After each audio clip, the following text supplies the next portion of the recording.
इच्छा मुझे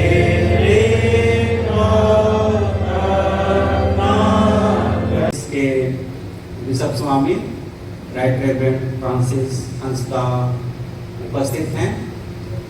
प्रार्थना करें। जब प्रभु धन्यवाद करते हैं इस सुंदर समय के लिए जो तूने यीशु ख्रिस्त के नाम में। आमीन। सबको यीशु सहाय।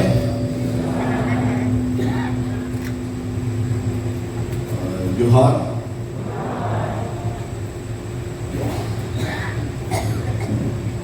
मैं विशेष धन्यवाद देना चाहता हूँ परमेश्वर पिता को इस सुंदर समय के लिए, ये अवसर के लिए जो हमें मिला है, और खासकर हमारे बिशप स्वामी वास्तविक साहब के लिए,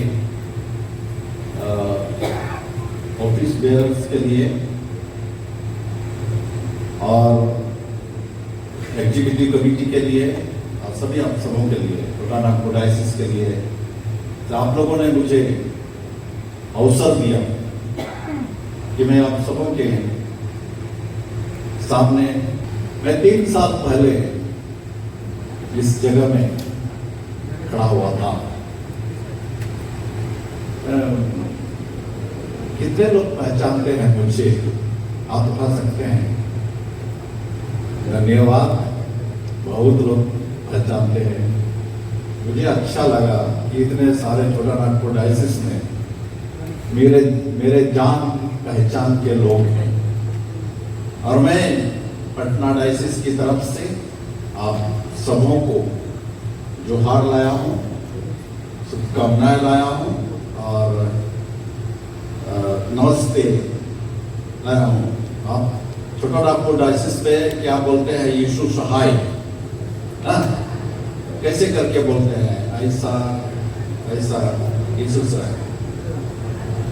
मैं एक्चुअली मैं झारखंड से ही हूँ, संथाल परगना एरिया से, और रहता हूँ बिहार में।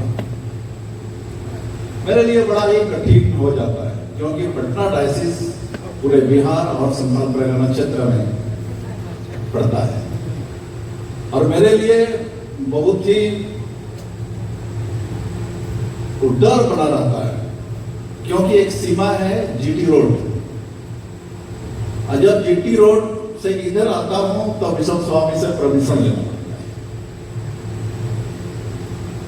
और जब निमंत्रण दिया तो मेरी तबीयत ठीक नहीं होने के कारण से मैंने कहा बिशप स्वामी इस बार तो माफ कर दीजिए क्योंकि मेरी तबीयत ठीक नहीं है, मैं आ नहीं सकता क्योंकि मेरी तबीयत ठीक नहीं चल रही है, तो उन्हें आना ही होगा, तो उन्हें माफ कर दीजिए। तो बोले कि बिशप साहब ने कहा कि यदि इस बार नहीं आया तो छोटा नागपुर डायसिस में घुसने नहीं देंगे। तो मैंने कहा बिशप साहब ने जब इतना प्रेम से बुला ही रहे हैं तो मैं आ जाता हूं, इतना तो मैं आ गया। तो मैं फिर आप सबों को नमस्ते, नमस्ते बोलिए। ये लगा कि क्यों ऐसा बोलते हैं, क्योंकि हम बिहार से आते हैं। कोई भी हमसे मिलने आता है तो ये इतना ऊपर में हाथ ऐसा करके बोलता है प्रणाम सर, ऐसा नमस्ते करते हैं। मैं समझ नहीं पा रहा था, ये वाला नमस्ते करना समझ नहीं पा रहा था कि आखिर क्या चीज है। तो मैं थोड़ा दिन हुआ बिहार में, मुझे समझ में आया जो भी व्यक्ति जिस काम के लिए आता है तो यही कोई काम, अगर खास काम हो तो यही वाला नमस्ते करते हैं, प्रणाम सर। तो बात ऐसा है कि कोई काम बना तो थोड़ा नीचे करके पैर पकड़ेगा, और काम नहीं बना तो ऊपर करके गला पकड़ेगा। तो आप सबों को नमस्ते। आज का जो पाठ है इस लेसन में आज जो थीम है उसमें लिखा है 9 पद में पहला मद्रास 4 अध्याय का, बिना कुड़कुड़े एक दूसरे का अतिथि सत्कार करो। सेक्रेटरी साहब, मैं 10 दिन तक इधर रहने वाला हूं, नमस्ते। अब समझ गए होंगे कि मैं क्या कहना चाहता हूं। अतिथि सत्कार नहीं हूं के लिए मैं रिक्वेस्ट कर रहा हूं ना कि 10 दिन तक इधर रहूंगा। तो ये बड़ा ही मुश्किल हो जाता है मेरे लिए, हमारे लिए। जब मैं झारखंड आता हूं तो लोग का, क्योंकि मैं बिहार में रहता हूं, पटना डायसिस बोलता है कि एक बिहारी कौन कहा 100 बीमारी। जब मैं संताल प्रकार में घुसता हूं, इस एरिया में घुसता हूं, सॉरी मैं बिहार जाता हूं, तो बोलता है कि ये झारखंडी एक पाखंडी है।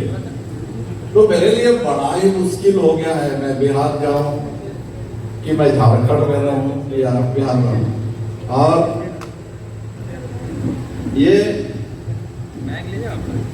आप लोग जो छोटा नागपुर के लोग हैं, बड़े ही सुंदर, सुशील, हंसमुख स्वभाव के व्यक्ति है, और मुझे इसलिए छोटा नागपुर अच्छा लगता है। बिहार हुआ, झारखंड में संताल परगना हुआ, इसलिए बार बार मैं छोटा नागपुर चले आता हूं और मुझे बहुत ही पसंद है। और खास करके छोटा नागपुर में जितने भी नाम सुनता हूं, बड़ा ही सुंदर नाम रखता है ना, प्यारी, दुलारी, है ना, और क्या इतना सुंदर लोग, इतना सुंदर नाम, प्यारी है, दुलारी है, प्रेमी है, ये बड़ा ही अच्छा लगता है सुन के कि आप लोग ऐसे भी है, बहुत प्यारे हैं, बहुत सुंदर भी है सभी लोग।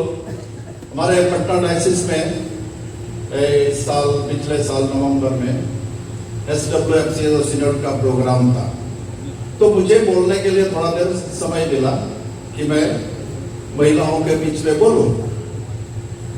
तो मैं बोल रहा था कि मेरे माताएं, महिलाएं, तो किसी को पसंद ही नहीं आ रहा था, क्योंकि माताएं भी ठीक नहीं लग रहा है।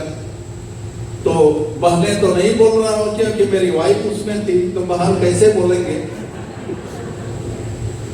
तो मैंने कहा कि मैं क्या शब्द उच्चारूं, कौन सा शब्द कहूं कि आपको अच्छा लगे। तो किसी ने कहा, हम लोगों को बोलिए ब्यूटीफुल लेडीज। मैंने कहा कि क्या आप, वो पीछे में बैठी हुई थी, आप बता सकते हैं कि आप कौन से डायसिस से है। तो उसने कहा कि छोटा नागपुर डायसिस से। अभी शायद है या नहीं है, आप उठाए देंगे। तो मैं बोला कि ठीक है, विश्व साहब के द्वारा से मैं सम्मानित करवाऊंगा आपको। बाद में मैं हमेशा कहने का अर्थ है, आप लोग अच्छे लोग हैं, आप लोग सुंदर लोग हैं, आप लोग प्यारे लोग हैं, आप लोग, इसलिए छोटा नागपुर मुझे अच्छा लगता है।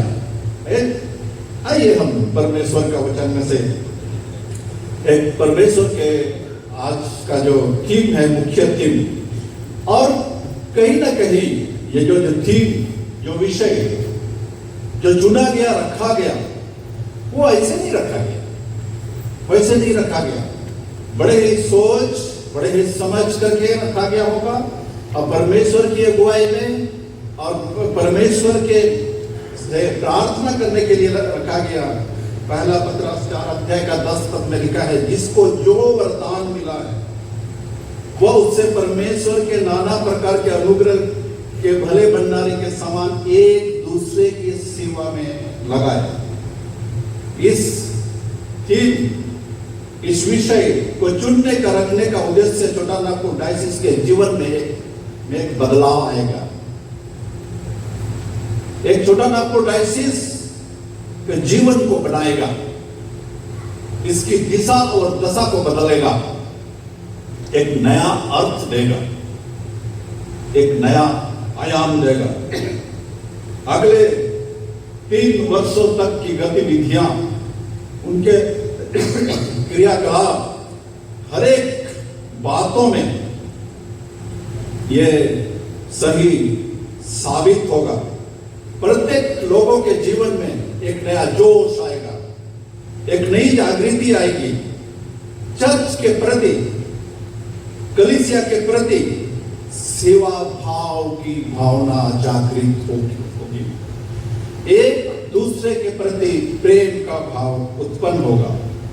क्योंकि लिखा है, क्योंकि ये वरदान गिफ्ट लिखा है कि जो कुछ आप मिला है आपको, वो परमेश्वर के कार्य के लिए जरूरत या उनकी सेवा के लगाने के लिए है। मैं सोच रहा था कि मेरे ये विषय बहुत देर तक समझ में नहीं आया और अभी भी नहीं आ रहा। आज शाम तक ये बोला था कि बहुत अच्छा शब्द लिखा है, जिसको जो वरदान मिला है, हाथ उठाइए जिनको वरदान मिला, वैसे हाथ उठाए। एक ही लोगों को एक ही मिला है, किसी को नहीं मिला।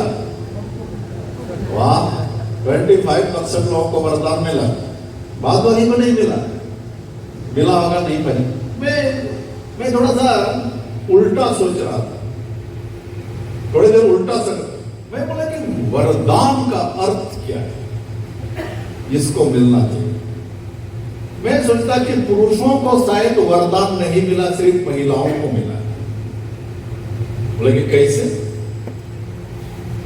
कन्यादान तो सुना होगा, सुना था, कन्या को दान किया तो कन्यादान। वर का मतलब क्या होता है? दूल्हा। दूल्हा किसको मिलता है? महिलाओं को, तो दान के रूप में। मैं तो उल्टा ही समझने लगा, मैं समझ रहा था पुरुषों को तो नहीं मिला होगा। वरदान का मतलब हुआ वर का दान, वर वधु। प्रेम मजाक था, वो सीरियस नहीं था। ये कहने का अर्थ है कि परमेश्वर का दान, गिफ्ट ऑफ गॉड, परमेश्वर का कोई व्यक्ति नहीं कह सकता कि मुझे कोई वरदान नहीं मिला। सबको कोई ना कोई वरदान मिला है, सिर्फ पहचानने की जरूरत है आपके अंदर में कौन सा परमेश्वर का गिफ्ट है, कौन सा परमेश्वर का वरदान है आप में, जो आपको पहचानने की जरूरत है, मुझे पहचानने की जरूरत है। सबको मिला है और यह कोई नहीं कह सकता कि हमें नहीं मिला है। बात है कि हम उसको ढूंढने की, समझने की कोशिश नहीं करते। नहीं कोशिश करते हैं क्योंकि हम इस संसार में रहते रहते सांसारिकता में डूब गए हैं। जो अपने वरदान, जो हमें जो गिफ्ट, जो परमेश्वर का जो गॉड गिफ्ट होता है, हर प्रकार से अलग अलग होता है, हर किसी को अलग। किसी को अच्छा बोलने का वरदान है, किसी को अच्छे सिंगिंग का, गीत को गाने का वरदान है, किसी को लिखने का वरदान है, किसी को उपदेश देने का वरदान है, किसी को चर्च चलाने का वरदान है, किसी को कोई काम करने का वरदान है। तो ये प्रत्येक को वरदान है, लेकिन हम मनुष्य नहीं ढूंढ पाते। क्यों नहीं ढूंढ पाते? क्यों नहीं पहचान पाते कि हमारे अंदर में जो वरदान है, जो परमेश्वर ने दिया है, उनको पहचाने और उसको एक दूसरे की सेवा में लगाए। यही विषय है, एक दूसरे की सेवा में लगाए। भले भंडारियों के समान जो हमें नाना प्रकार से मिला है, उससे लगाए। बात ये है कि हमने उसको पहचानने के लिए कोशिश नहीं किया। हम संसारिकता में डूब गए। एक कहानी में मैं हमेशा सुनाता हूं, मैं बताना चाहता हूं। किसी जंगल के किनारे के आसपास गांव में एक व्यक्ति था और वो जंगल में सुबह शाम हम लोग जंगल के किनारे हैं तो जंगल में लकड़ी लाने या लकड़ी काटने या कई प्रकार के काम हुआ करता है। जो गया तो एक दिन एक अंडा मिला। वो बाज पक्षी जो होता है उसका अंडा वो लेके आता है और बोला कि ये तो वो पहचानता है, जो जंगल के पास जो गांव के लोग उधर जंगल में रहते हैं लोग अच्छा से पहचानते, तो उसने पहचाना। अरे पहचाना कि ये तो बाज पक्षी का है, तो अच्छा होता यदि इसमें से बच्चा निकलता। तो उसने क्या किया, उनके घर में मुर्गियां थी, एक मुर्गी थी और वो भी अंडा दिया हुआ था। उस अंडा के साथ में उसने रख दिया। थोड़ा दिन बाद उस अंडे मुर्गी का जो अंडा है उनमें से बच्चे निकले और जो बाज का अंडा है उसमें से बाज का बच्चा निकला। जब निकला तो धीरे धीरे सब बढ़ने लगा, धीरे धीरे बढ़ने लगा, आपस में खेलता है। तो मुर्गी का जो अपना स्वभाव है तो वो वही स्वभाव है और वो एक दूसरे जगह से वैसे आते जाते हैं और बाज का जो पक्षी का बच्चा भी वैसे ही उन लोगों के साथ रहते हैं, बहुत बड़ा होने तक। लेकिन वो मुर्गी की तरह ही रहा। एक दिन एक बाज पक्षी उधर आया। जब बाज पक्षी उधर आया, आने के बाद उसने देखता है कि ये मुर्गी के बीच में ये बाज की क्या कर रहा है, क्या कर रहे हैं। उसने उसको उठाया अपने पंजे पे और उठा करके दूर जंगल में ले गया।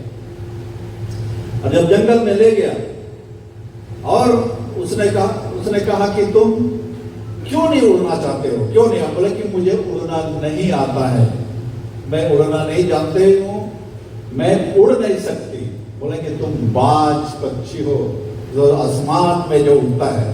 बोले कि मैं नहीं उड़ सकता क्योंकि मैं उड़ना नहीं जानती। उसने और बहुत ऊपर ले गया, उसने वहां से गिरा देता है तो स्वयं वो अपने पंख फैला उड़ने लगते हैं, क्योंकि वो बाज पक्षी को सबसे ऊपर में उड़ने का वरदान मिला है। और जब उसने पहचान में आया कि मैं अभी मुर्गी नहीं हूं, मैं बाज हूं और मुझ में उड़ने की कला है, मैं उड़ सकती हूं।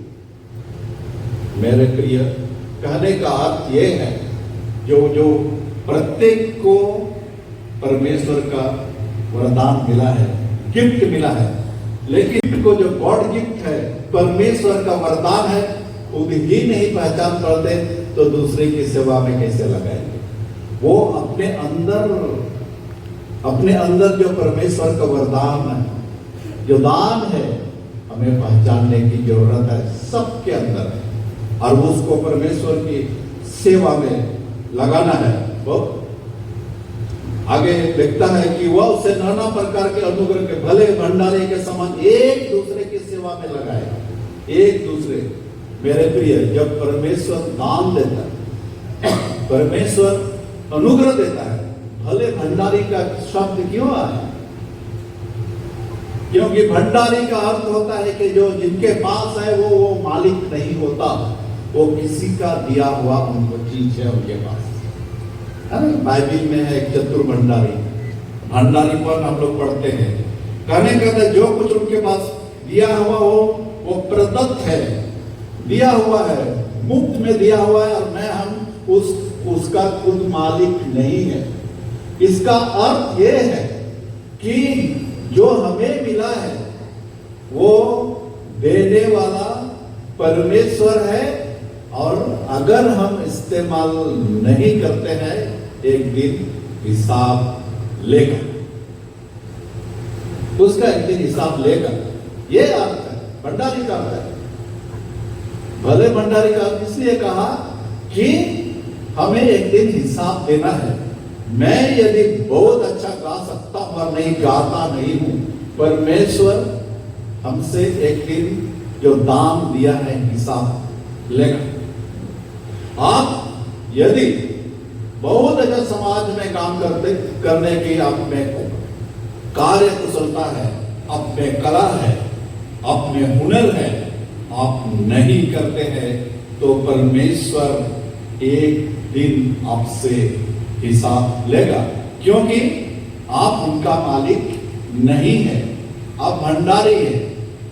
भंडार जो कहने का अर्थ मेरे प्रिय, जो परमेश्वर ने दिया है वरदान प्रत्येक को, एक एक को, वो आपको पहचानने की जरूरत है और पर एक दूसरे की सेवा में लगाना है। एक दूसरे का, किसी एक के लिए नहीं, एक दूसरे का मतलब हुआ हो सकता है वो आपके चाहते हो सकता है आप उससे बहुत प्यार करते हो सकता है वो आपके चाहते नहीं है, वो आपसे प्यार नहीं करते, वो आपका हो सकता है दुश्मन है, आपका बैरी है, एक दूसरे के लिए। और ये दान को, परमेश्वर के वरदान को आप छुपा के नहीं रख सकते हैं, क्योंकि इसका लिखा जोखा परमेश्वर एक दिन लेगा। बहुत इसलिए आगे लिखता है कि यदि कोई बोले तो ऐसा बोले मानो परमेश्वर का वचन है।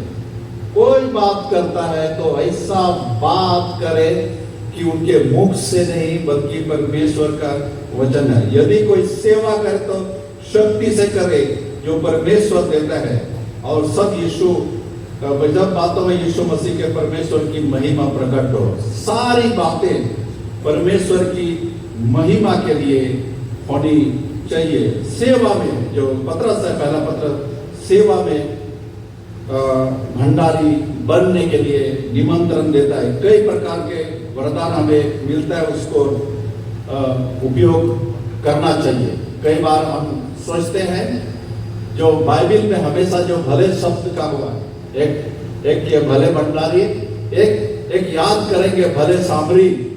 भले सामरी का एक अर्थ यह है, उसमें हालांकि दूसरे अर्थ पे है, लेकिन उसमें जो उस समय कहा गया कि उसने पूछा कि मेरा पड़ोसी कौन है, अपने पड़ोसी को अपने समान करे, तो मेरा पड़ोसी कौन है, मेरा पड़ोसी कौन है। तो ये एक भले सामरी का दृष्टांत प्रभु यीशु मसीह ने सुनाया। उसमें जो घटनाएं घटती है, किसी डाकू ने किसी व्यक्ति को अधमरा छोड़ दिया, मारा पीटा है, उसमें 3 लोग गुजरते हैं। पहले तो 3 जो कैरेक्टर है, एक है डाकू। डाकू ने उससे छीना, सारे चीजें छीना। जो डाकू का वो है नहीं, उसका धन संपत्ति कुछ है भी नहीं, लेकिन उससे डाकू का जो सोच है, डाकू का जो मानसिकता है, वो उनका विचार है, जो मेरा नहीं है, जो तुम्हारा है, वो मैं जबरदस्ती लूंगा। डाकू का सोचिए, मेरा तो है नहीं, तुम्हारा है, और मैं उसको जबरदस्ती तुमसे छीन के लूंगा। दूसरे जो लेवी याजक गुजरते हैं उधर से, और जाते जाते उनका क्या सोच देखिए। उनका सोच क्या है, वो भी उनकी सेवा कर सकते थे, उनको बचा सकते थे, उनके अस्पताल ले जा सकते थे, लेकिन नहीं लिया। क्यों?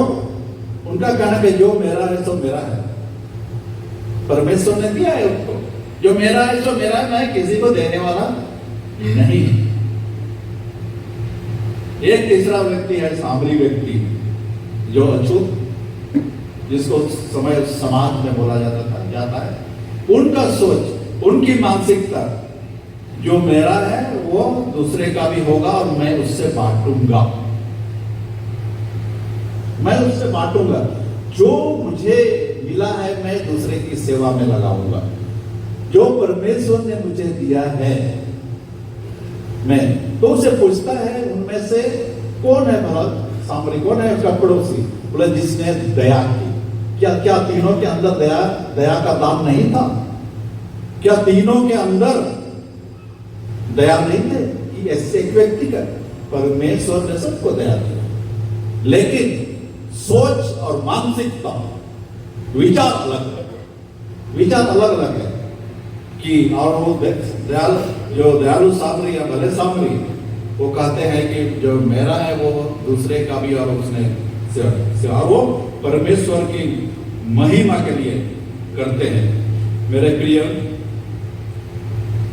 आज इस टीम जो 27 ऑर्डिनरी सेशन छोटा नागपुर के जीवन में जो थीम रखा गया है, ये जरूरत है आप प्रत्येक अपना वरदान को जो परमेश्वर ने दिया है पहचाने। बहुत सुंदर 7वां पद में लिखा है, सब बातों का अंत तुरंत होने वाला, इसलिए संयमी होकर प्रार्थना के लिए सचेत रहो। मैं ये छोटी सी कहानी बता करके मैं समाप्त करना चाहता हूं।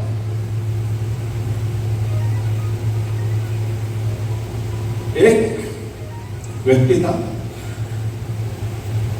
वो इंटरव्यू ले रहा था, किसी का पूछ रहा था कि बहुत लोगों से पूछा, यदि आप कोई व्यक्ति किसी बीमारी से पीड़ित है, मान लिया कि आप बीमारी से पीड़ित हो या कोई गंभीर बीमारी है, यदि डॉक्टर ने कह दिया कि आप ज्यादा दिन जिंदा नहीं रहेंगे, ज्यादा दिन जीवित नहीं रह सकते, तो आप क्या करना चाहेंगे? क्योंकि कुछ दिन बाद आप मरने वाले और जीवित नहीं रहेंगे, तो आप करेंगे क्या? एक ने कहा मैं ऐश करूंगा, मौज करूंगा, जितने पैसे हैं किस काम के लिए? किसी दूसरे व्यक्ति को पूछा गया, यदि आपके जीवन का समय सीमा लिमिट है, सीमित है, तो आप क्या करते? आप मरने वाले हैं, तो आप क्या करते? क्या करते? बोला कि मैं सारे रिश्तेदारों को बुलाते रिश्तेदारों को और बोले कि बातचीत करो मेरे से, सब दोस्त मित्र जितने लोग हैं मैं उन लोगों से मिलूंगा और यही सब करता।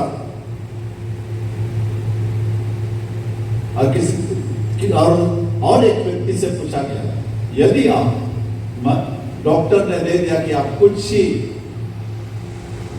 दिनों के मेहमान हैं, आप करने वाले हैं, तो आप क्या करोगे?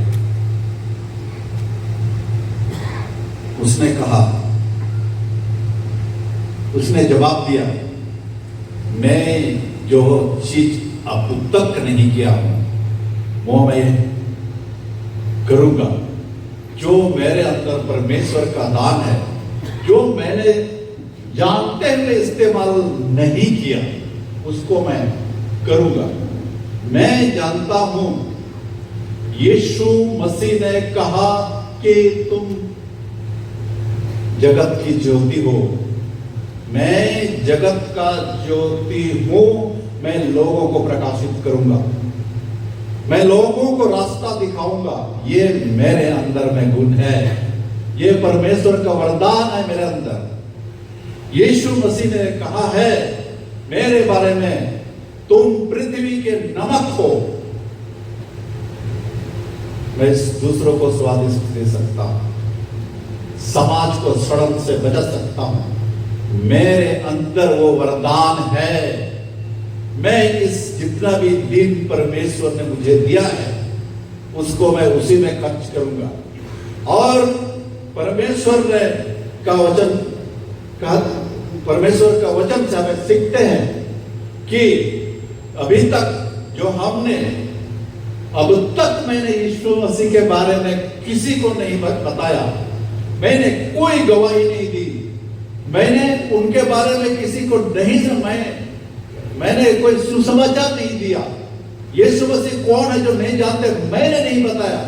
मैं वो जरूर से बताऊंगा जो अपने जिंदगी में कभी नहीं बताया, क्योंकि मेरा जिम्मेदारियां मेरी जिम्मेदारी है और मेरे अंदर वो है जो मैंने इस्तेमाल नहीं किया अब तक। मैंने उनको सदुपयोग नहीं किया जो वरदान मिला है। मेरे प्रिय, परमेश्वर का वचन 7वां पद में कहता है सब बातों का अंत तुरंत होने वाला है।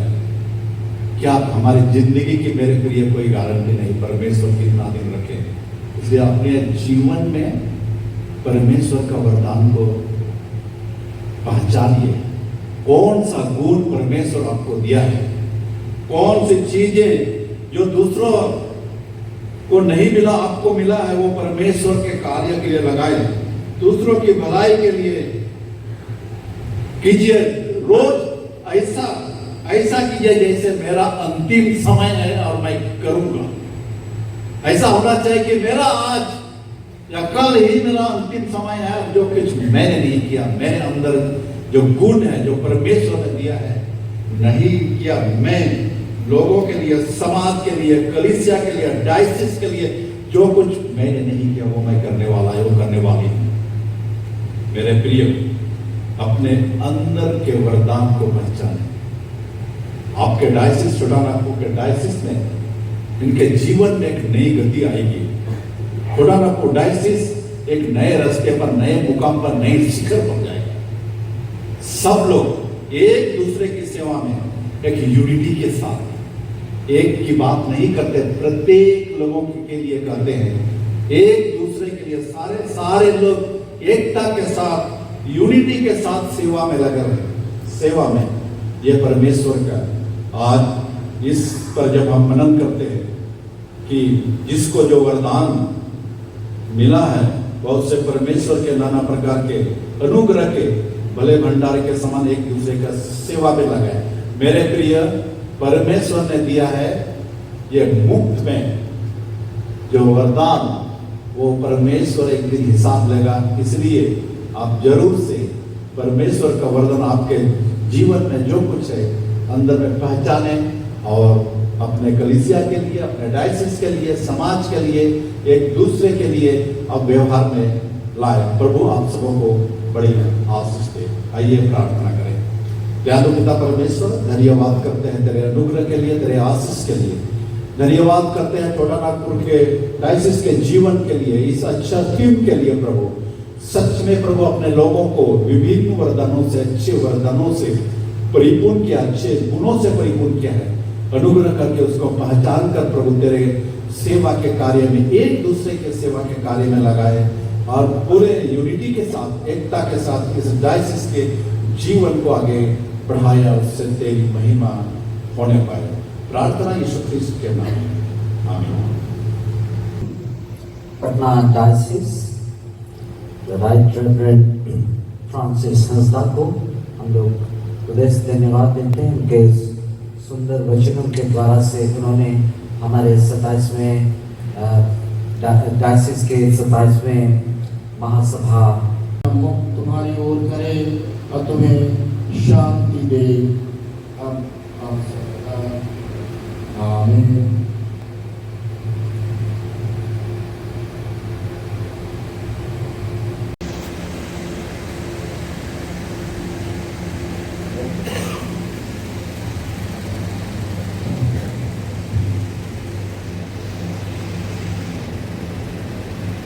मैं परमेश्वर पिता, परमेश्वर पुत्र, परमेश्वर पवित्र आत्मा के नाम में 27वां छोटा नागपुर डायसिस काउंसिल का उद्घाटन करता हूँ।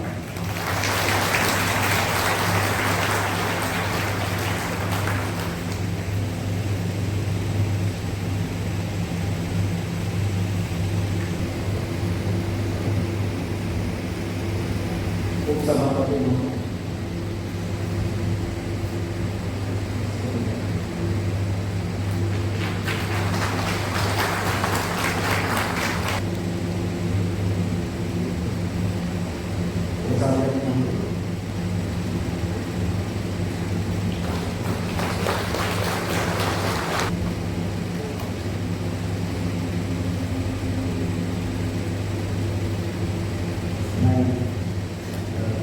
सब महामानव क्रांति संस्था और हमारे को के सब महामानव दिव्यवास के आज सदस्य हैं और प्रशासक चुनाव में और आप सभी उपस्थित जनों को बहुत बहुत धन्यवाद देता हूँ। और हमारे सदन को धन्यवाद देता हूँ।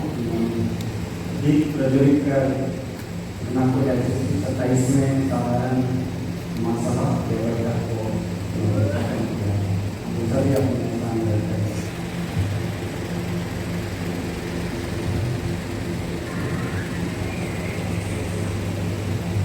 चेंज करना है, उसके बाद हम लोग सेशन में जाएंगे। ले सदस्यों को, पुरुषों को कराया गया है, रहने का प्रबंध किया गया है और महिलाओं को गर्ल्स स्कूल में रहने का प्रबंध किया गया है। और इसीलिए अगर आपको जानकारी लेनी है तो बैचिस के ऑफिस में रह से आप ले सकते हैं। कोई भी परेशानी होने से आप उससे संपर्क कर सकते हैं।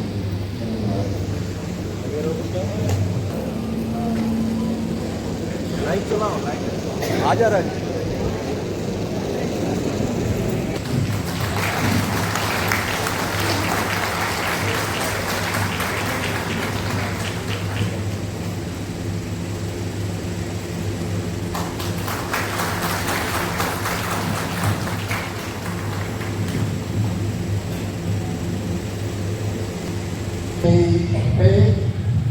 इसके बाद वो फिर पटना राइस लौटे। फिर आज के दिन ट्रेन के द्वारा वो आए हैं। मैंने उनको बुलाया, उनको उन्होंने अपने ऑफिस बेयरर्स को संभालने का काम सौंपा।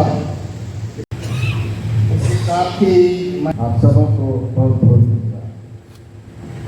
इस समय हमारे डायसिस के उप सभापति के द्वारा से स्वागत संदेश है। विशिष्ट महासभा के अध्यक्ष हमारे डायसिस के महामानव ऋषभ स्वामी राइट रेवरेंड दिव्यवास का मैं हृदय से स्वागत करता हूँ कि उन्होंने ये समय हम लोगों के लिए दिया कि हम 29 सितंबर से 2 अक्टूबर के बीच 2025 में 27वें डायसिस महासभा कर सकें। तो हम आपका स्वागत करते हैं।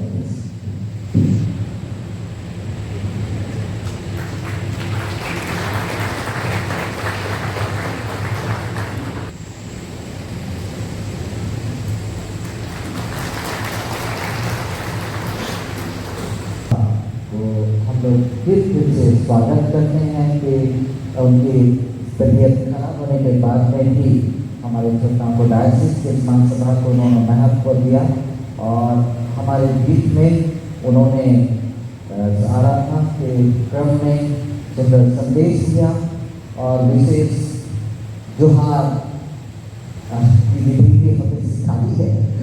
उसके लिए हम बहुत बहुत धन्यवाद देते हैं और आने वाले दिनों में भी हमारे बीच में कल तक हमारे बीच में है और तहे दिल से इस महासभा में स्वागत करता हूँ सर।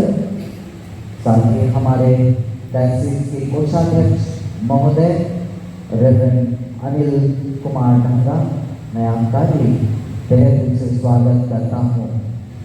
और आप सभी जो हमारे जन हैं, पैरिस पुरोहित, सहायक पुरोहित, जिला प्रमुख, आप सबों का मैं सदैव स्वागत करता हूँ हमारे 27वें छोटाको डायसिस के इस महासभा में।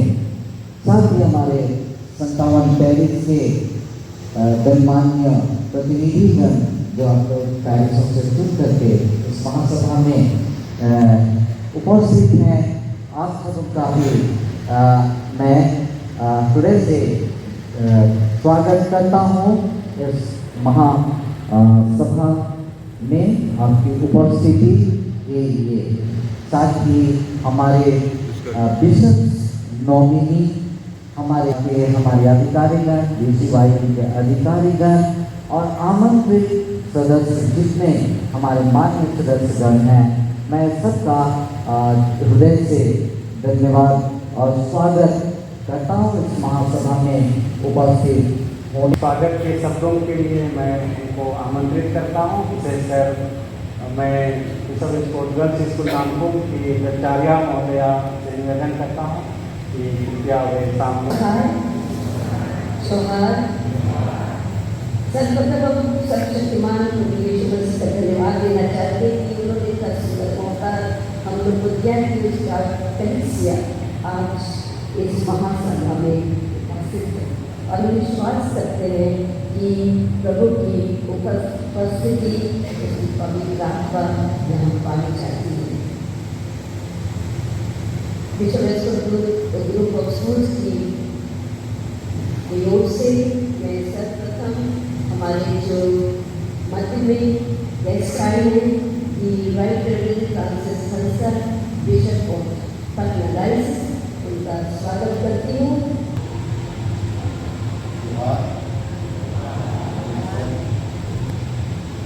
मुझे अपार खुशी हो रही है कि मैं आप सबों के बीच में हूँ। हमारे सब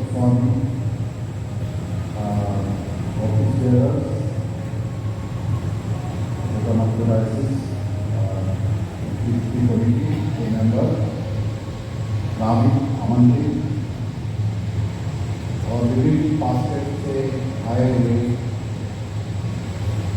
प्रतिनिधि, पादरीगण, स्पीकर और सभी इनोवेशन स्पीच के रूप में देने के लिए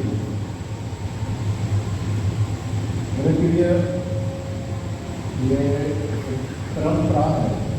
ये यदि हम ग्रामीण कलिसिया को देखेंगे उस समय से यह अधिवेशन या काउंसिल जगह जगह पर समय समय पर होता आया है और चर्च की भलाई के लिए, चर्च की अच्छाई के लिए, चर्च को कलिसिया को गति देने के लिए ऐसे बातें